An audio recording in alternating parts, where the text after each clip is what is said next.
बिस्मिल्लाहिर्रहमानिर्रहीम। लज बड़ी संगी साथी दोस्त यार बेलियो तो मित्र बिस्मिल्लाह करा लाला फारूक संगी सलाम अर्ज करना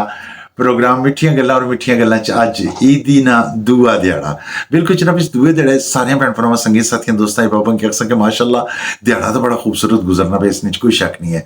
माशाल्लाह। लेकिन अज एक चीज तकने चाहिए। अच्छा जी जी गड्डी मोटर साइकिल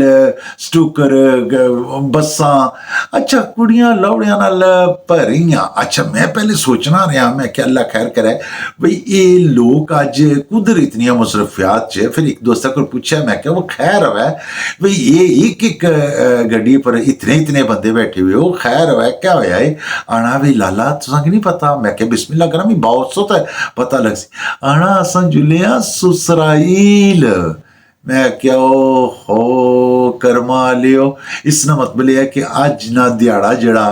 वो नानकियां पर तै भारा ही होया फिर इस मरियों के सिर्फ बच्चे नहीं जुले बल्कि समी दो जी नाल ही जुले हो। लेकिन अल्लाह खैर करे इसने कोई शक नहीं है जाना चाहिए ना नानकिया ने भी दादकिया ने भी लेकिन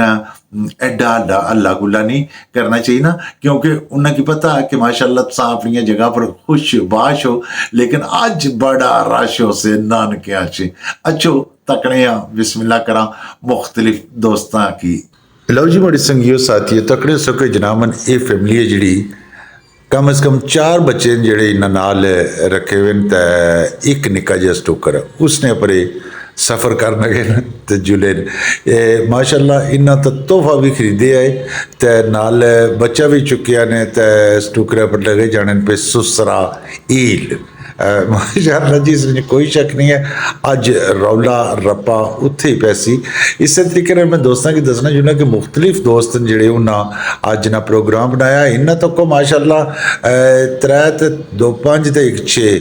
अल्लाह खैर करे 6 बच्चे बाले हुए तो 2 जी आपू बैठे हुए ने पता लगना पाया कि भाई ये तो वाकई कोई वैगन है या कोई बस है लेकिन कैब है इन्होंने भी जनाब अज ही प्रोग्राम बनाया भाई चलिए नानका उत्थे ईद बाकी पखाई आवा। इस तरीके माशाल्लाह ये भी तो कुछ जी 2 बच्चे इन्हें भी स्टूकरा पर भाले हुए तो हैलमट शैलमट भी चलो शुक्र है पाई कि ने चंगी गल की ने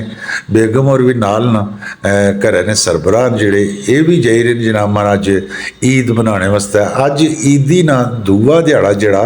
इस कोई शक नहीं है कि सारे दोस्त है बाप पहला दिहाड़ा घर तो दूआ सुसरा ईल है। मौलवी और भी बड़े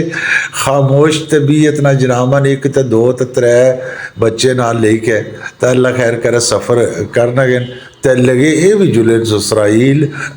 अच्छा मजे की गल है कि आपू सारे दोस्त बाणन पे अच्छा जुलिया सुसराइल खैर अल्लाह पाक सारे दोस्तां बाबा पर करम करे असलियां दुआवां नाल ने यह भी फैमिली लगी जानी है पे माशाल्लाह अपने 3 बच्चियां की नाल लेके लाले फारूक की जो प्रोग्राम मिठियां गल्लां चो इजाजत जिन्हें ने फिर इंशाल्लाह मलाठियां सन किसी होर मौजू पर तय को गलती होगी माफ़ी अल्लाह सुनने वाला है।